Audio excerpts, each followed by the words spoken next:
오늘 본문에 요셉에 관한 그리고 베냐민에 관한 어떤 말씀일까요? 28절 마지막 보시면 각 사람의 분량대로 축복하는 장면입니다. 저희가 토요일 묵상했지만 이게 축복이야? 라고 할 수 있죠. 그 사람의 민낯을 정확하게 드러내는 것도 사실 축복의 과정 중에 놓쳐서는 안 되는 부분입니다. 여러분들 못하는데 잘한다 해서 해결될 건 아니에요. 그렇다고 못할 때마다 얘기하는 것도 아니라고 그랬습니다. 우리가 피스메이커 사역할 때 조심해야 될 게 뭐라고 그랬죠? 대놓고 지적하기. 그건 또 안 된단 말이에요. 근데 그 사람의 민낯이 정확하게 하나님의 시선 앞에 드러난다는 것은 매우 중요합니다. 왜요? 바꿀 수가 있고 변화될 여지가 있고 그래야만 하기 때문이에요. 우리 토요일을 봤을 때 시므온과 레위 지파가 어떤 결과를 맞이할 거라고요? 흩어지는 결과를 맞이할 거라고 그랬어요. 근데 시므온의 흩어짐과 레위의 흩어짐은 전혀 다른 양상으로 가죠. 하나님께서 그것까지 디테일하게 말씀해 주시지는 않았습니다. 근데 시므온의 흩어짐은 어떻게 될까요? 결국 그냥 흡수되어 버립니다. 근데 레위 지파의 흩어짐은 오히려 48개 성읍으로 흩어져 각 민족들의 예배와 제사를 온전히 섬기는 사명자로 살아가게 된단 말이에요. 자, 오늘 먼저 베냐민 먼저 보겠습니다. 베냐민, 이게 무슨 축복이냐라고 하는 거예요. 물어뜯는 일이라 아침에는 빼앗은 것을 먹고 저녁에는 움킨 것을 나누리로다. 야, 이게 무슨 축복인가요? 그런데 각 사람의 분량대로 축복하였다. 그 위에 부분도 보면 그들의 아버지가 그들에게 말하고 그들에게 축복하였다. 여러분들, 이게 베냐민 지파죠. 베냐민 지파의 상징적인 인물이 누굽니까? 뭐 여러 사람 떠올릴 수 있지만, 그렇죠, 사울 왕이에요. 초대 왕 사울 왕. 여러분들, 사울 왕은 초반에 어땠습니까? 너무 효자였고요. 그의 외모도 참 남달랐고 괜찮았던 인물입니다. 여러분들, 그에게는 호전성이 있었습니다. 그리고 베냐민의 호전성 때문에 사실 베냐민이 완전히 깡그리 망하지 아니하는 사건이 어디서 나타날까요? 사사기에 나타납니다. 베냐민 다 씨를 말리려고 하잖아요. 이 사람들 완전 돌아가지고, 그죠? 사사기 때 그들에게 진정한 왕이 없으니까, 하나님을 왕처럼 여기지 않으니까 각자의 소견대로 막 행동한단 말이에요.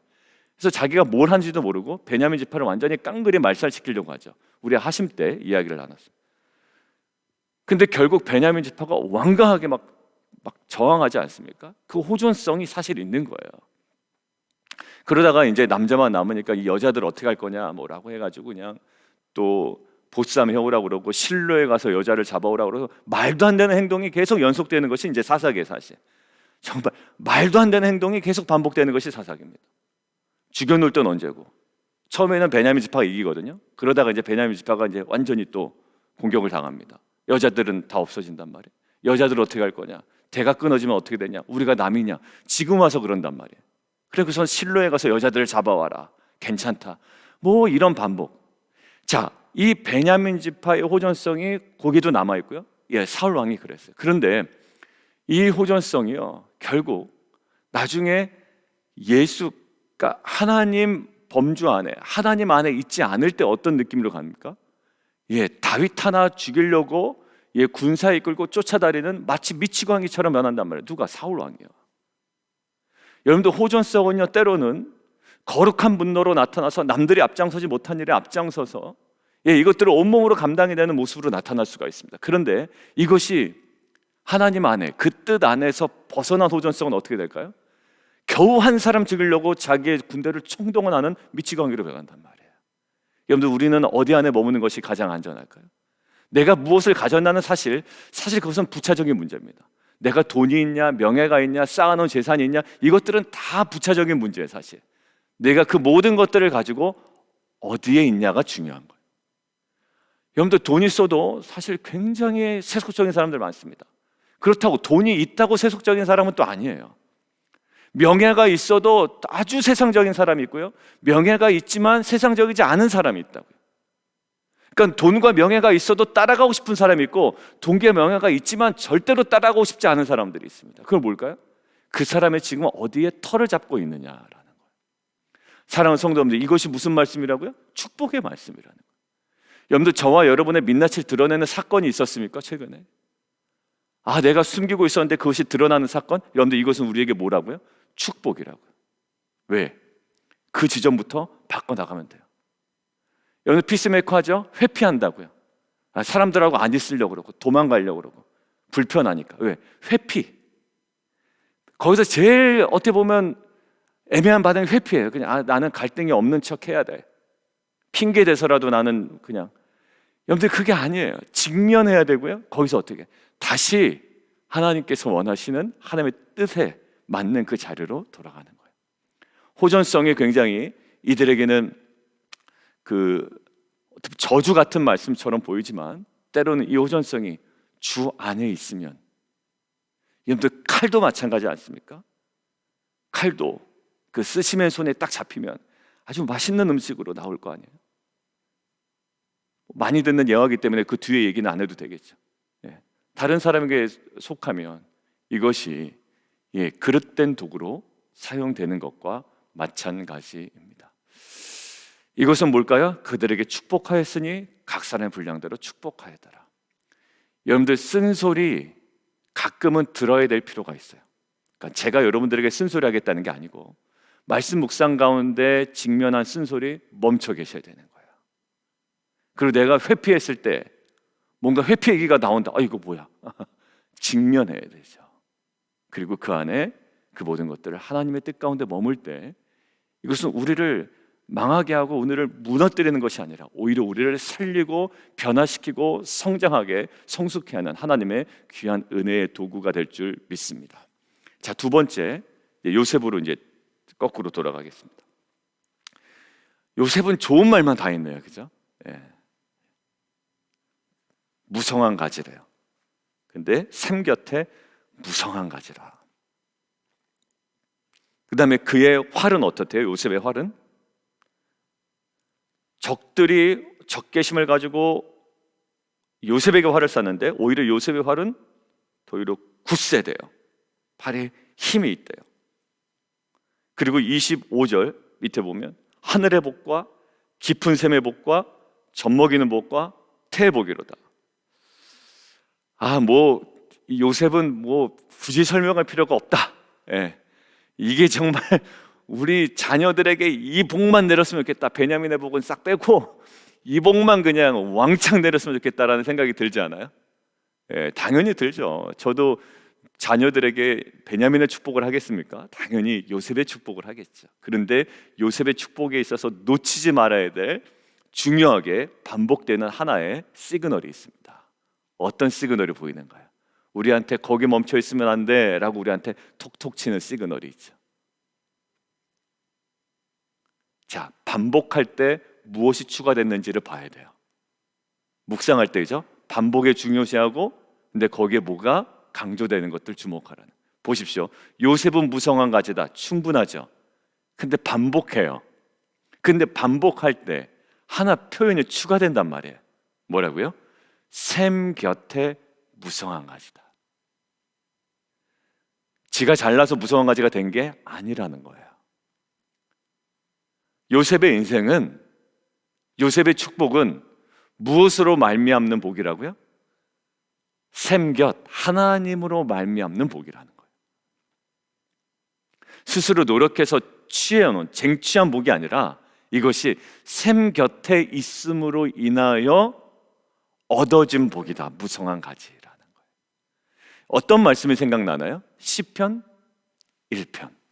복 있는 사람은 악인의 길을 쫓지 아니하고 오만한 자리에 앉지 아니하고 죄인의 길에 서지 아니하고 오직 여호와의 말씀을 즐거워하여 주야로 묵상하는 자로다. 마치 뭐와 같다고요? 그런 사람이 시냇가에 심기어진 나무와 같다. 시냇가에 심겨진 나무. 시냇가에 심겨진, 거기서 시편에서 강조하는 시냇가라는 이미지는 무엇을 나타낼까요? 앞에 강조했던 말씀이죠. 말씀은 곧 하나님이시라. 요한복음의 신학적 메시지가 그거 아닙니까? 그러니까 말씀, 그 하나님으로 말미암는 인생이 요셉의 축복의 진상이었던 거예요. 실상이었던 거예요. 그냥 이랬으면 좋겠다 나열되어 있지만 이 오늘 본문은 놓치지 않아요. 샘 곁에 무성한 가지다. 무성한 가지는 막 담을 넘어때리죠. 영향력이 있는 삶을 살기를 원한다. 이렇게 주변에 영향력을 줄 수 있는 인생이 되기를 원한다. 여러분들 이것은 그냥 주어지지 않아요. 샘 곁에서만 가능한 거예요.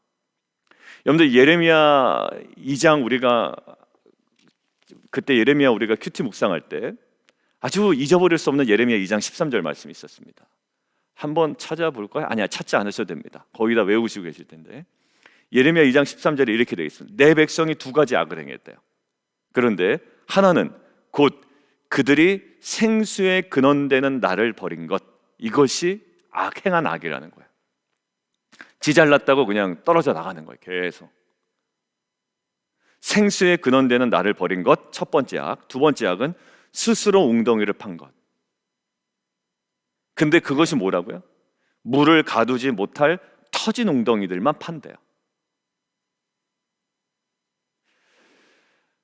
요셉의 축복은요, 샘곁이에요. 그리고 예레미야에서도 말씀하십니다. 악이래요. 생수에 근원되는 나를 버린 것, 그리고 스스로 터진 웅덩이를 계속 파고 있는 것. 얼마나 불쌍합니까, 그죠? 열심히 막 파요. 그런데 터진 웅덩이만 파는 거예요. 있어야 할 자리 있지 못하고 도망 다니고, 도망 다니는 특징이 뭡니까? 에덴 동산의 특징이죠. 하나님 낯을 계속 피해서 도망 다니는 거예요. 불편한 겁니다. 여러분들 뭔가 불편할 때 왜 불편한지 꼭 체크하셔야 돼요. 왜 불편하지? 내가 왜 자꾸 회피하지? 왜 자꾸 도망 다니지? 제가 자꾸 피스메이커 하다 보니까 피스메이커 연구한데서 생각이 나요. 여러분들 샘 곁에 무서운 거죠. 근데 거기서만 끝나는 게 아니라 오늘 또 하나 사인을 줍니다. 오늘 본문이 어디서 사인을 깜빡깜빡 키고 있나요? 오늘 본문에 요셉의 활은 도리어 굳세 되는 거죠. 근데 그 굳센데 그 근원이 어떻게 된다고요? 이는 활은 굳세며 팔은 힘이 있으니 이는 뭐예요? 이스라엘 반석인 목자의 손을 힘입으니라. 거기 앞에 야곱의 전능자, 이스라엘 반석이 목자의 손을 힘입었기 때문에 근원을 밝히죠. 뭐라고요? 하나님으로 말미암는 인생. 무성한 가지도 뭐였습니까? 샘 곁에 있음으로 인하여. 그들이 요셉의 활이 굳세며 팔은 힘입는 이유는 야곱의 전능자 하나님으로 말미암는 인생이었기 때문에. 근데 오늘 강력하게 또 한 번 강조합니다. 오늘 요셉의 축복의 핵심을. 자, 25절. 이것들은 우리가 헷갈릴까 봐 아예 그냥 직설적으로 딱 진술해 버리네요. 뭐라고 되어 있나요? 내 아버지의 하나님께로 말미암나니. 그래서 그가 너를 도우시는 것이고 전능자로 말미암나니 내게 복을 주실 것이라. 그래서 그 복이 뭐냐면 하늘의 복과 깊은 샘의 복과 젖먹이는 복과 태복이라는 거예요. 제가 그래서 어제 묵상할 때 세 군데 줄을 쳐놨습니다. 샘곁 동그라미 쳐놨고요. 야곱의 전능자 이스라엘 반석이신 목자의 손을 힘입음이라 거기 동그라미 놨고요. 25절에 하나님께로 말미암나니, 그리고 같이 밑에 있으니까 전능자로 말미암나니까지 동그라미 3개 쳐놨어요. 이게 요셉의 축복의 핵심이죠. 하나님으로 말미암는 인생. 여러분, 그러기 때문에 우리가 어디에 머물러야 될까요? 오늘 예레미야 2장에서 얘기한 것처럼 생수에 근원되는 하나님을 버리는 자리가 아니라 그 자리로 다시 돌아가야 되겠어요. 샘곁, 어느 자리라고요? 말씀의 자리. 하나님을 구한다라는 것은요, 말씀 묵상과 아주 깊은 연관이 있는 거예요. 왜? 하나님이 말씀이시고 말씀이 하나님이기 때문에. 하나님을 사랑하노라 하면서 말씀을 멀리한다, 읽지 않는다, 이것은 완전 거짓말입니다. 그리고 위선입니다. 왜? 하나님, 보이지 않는 하나님을 어떻게 사랑하겠으며 뭘 가지고 사랑하겠어요? 하나님은 곧 말씀이잖아요. 말씀을 사모하는 정도가 사실 하나님을 사랑하는 정도입니다. 여러분들, 어제 본문에 시험과 시련의 종국의 결말이 무엇인지를 알지만 지금 막막하죠. 그때 하나님 우리에게 말씀하십니다. 예, 지혜를 구하라고요. 무엇으로 구하라? 믿음으로 구하고 의심하지 말라라고 하십니다. 근데 우리는 이 말씀을 정말로 사랑한다. 하나님의 살아계신 말씀이라면 우리는 어떨까요? 예, 그 시련과 시험을 감당할 능력으로서의 지혜를 우리가 믿음으로 구하는 거예요. 믿음으로. 맨날 푸념하고 체념하고 저 나쁜 놈이다, 나쁜 사람이다, 이거 어떡하냐. 최근에 다른 사람들로부터 이야기를 듣는 우리 성도님들도 봤습니다. 없는 이야기를 터무니없이 지어내서 굉장히 곤란한 일을 겪는 경우도 봤어요. 시험과 시련이죠. 그때 우리가 감당해야 될 것은 뭘까요? 어떻게 하면 저기 할까가 아니에요. 이 모든 것들을 어떻게 하나님께서 나를 온전하게 하신다. 그럼 어떻게 해요? 그 모든 것들을 감당할 수 있는 능력으로서의 그 지혜를 믿음으로 의심하지 말고 구하는 거죠.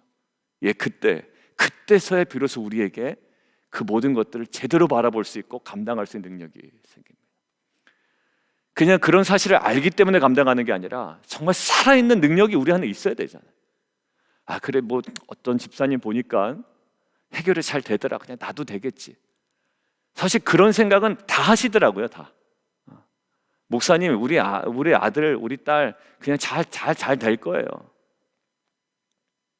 근데 안 되던데요. 예배도 회복도 안 되고 그냥 막연한 기대가 아니라 뭘까요? 믿음으로 의심하지 말고 구하라. 그러니까 어디까지 가냐면 시험과 시련인데도 이거 시험과 시련 아니라는 거야. 자꾸 또 회피해. 거기서 아니, 이것은 뜨거운 거예요. 시험과 시련이에요. 이것은 우리가 통과해야 되는 거예요. 마냥 괜찮다고 자꾸 이야기 반복해서 될 문제가 아니라 그것은 분명한 목적을 가진 시험과 시련일 수가 있어요. 물론 내가 죄를 져서 내가 고통당하는 것은 번외로 하고, 근데 이것을 어떻게 해요? 지혜를 구하고 감당해내야죠. 샘 곁에 머물러야죠. 야곱의 전능자 이스라엘 반석이시 목자의 손을 힘입어야죠. 하나님께로 말미암고 전능자로 말미암는 이 우리의 삶의 고백이 우리 말씀의 묵상 자리에, 기도의 자리에, 그리고 예배의 자리에 온전히 회복되기를 원합니다. 저는 신앙의 진장이 바로 이거라고 생각해요. 괜찮아요. 충청도 괜찮아요. 이러고 우리 아버지가 충청도인데 뭐 괜찮아요 해서 될 일이 아니에요. 신앙은 정말 신앙의 진지함은 말씀 앞으로 나아가는 거예요. 공동체 안에 모이십시오. 여러분들 큐티 나눈 바 뭐 여러 가지 핑계대고 안 나올 수 있죠. 모이십시오. 안 나온 사람이 있는지 없는지 모르겠지만 여러분들 그 안에 우리 남성들도 막 나옵니다. 요즘 최근에 많이 나옵니다. 남성들이요. 오히려 얘기하지 못했는데 나중에 와서 오히려 미안해. 맞아, 내가 초대를 안 했구나. 오히려 식사하고 이렇게 마무리되기도 전에 말씀 나누고 헤어지자고 이야기할 정도입니다. 오히려 목회자가 그냥 오늘 밥 먹고 갑시다 뭐 이렇게 해도 여러분들 이 말씀이 능력이 있는 거예요. 여러분들 샘 곁에 정말 은혜의 자리인 거고요. 하나님으로 말미암는 인생이 얼마나 복된 인생으로 되는지 요셉은 그냥 괜찮아요로 된 게 아니라 샘 곁 손을 힘이 꼽고 하나님께로 말미암고 정자로 말미암는 거예요. 여러분들이 이 신앙의 진지한 자리가 우리 안에 회복되기를 원하고요. 이것으로 인하여 복된 인생으로 날마다 변해가는 귀한 공동체 되기를 원합니다. 우리 함께 기도하겠습니다. 오늘 함께 좀 기도하기를 원하는데요.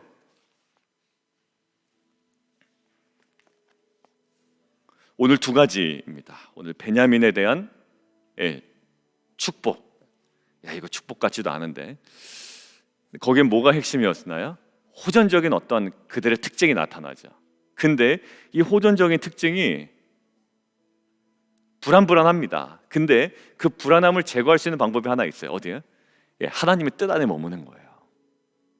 여러분들 오히려 정말 누군가 앞서 나갔으면 좋겠다 할 때 그럴 만한 사람이 없어서 공동체가 사실 힘들 때도 있거든요. 근데 이 사울 왕은요 정말 그럴 때가 있었고 완전히 반대의 경우가 있었어요. 하나님께서 버리시죠. 내가 사울 왕 버렸다라고 하는 거예요. 그래도 괜찮아요. 그냥 뭐 잘 될 거야. 아니요. 사울 왕은 그래서는 안 됐어요. 그 진지한 자리 회복돼야 되는데 그냥 뭐 내가 믿으니까 하나님께서 나 왕되게 하셨으니까 그런 신앙이 얼마나 많은지 몰라요. 하나님께서 지금까지 나 여기까지 인도하셨는데 나 왕되게 하셨는데 정말 그렇잖아요. 사울 왕되게 하셨잖아요. 근데 마지막에 뭐라고 얘기하십니까? 예, 내가 버렸다. 더 이상 사울 왕에 대해서 측은지심 갖지 말라라고 얘기하는 거예요. 여러분들 머물러 있을 때 이게 중요한 은혜의 도구가 되지만 그렇지 않을 때는 반대의 경우가 됩니다.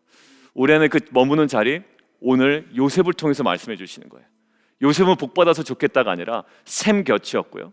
이것이 하나님께로 말미암음이었고 전능자로 말미암음이었어요. 그래서 우리가 거기에 머무는 거예요. 생수의 근원되는 하나님을 버리고 혼자 터진 웅덩이를 파는 것이 아니라 그 안에 머무는 거예요. 시냇가에 심겨운 나무인 거예요. 시절을 쫓아 과실을 맺습니다. 하나님 그것이 복 있는 자라고 시편에서 말씀하시는 거예요.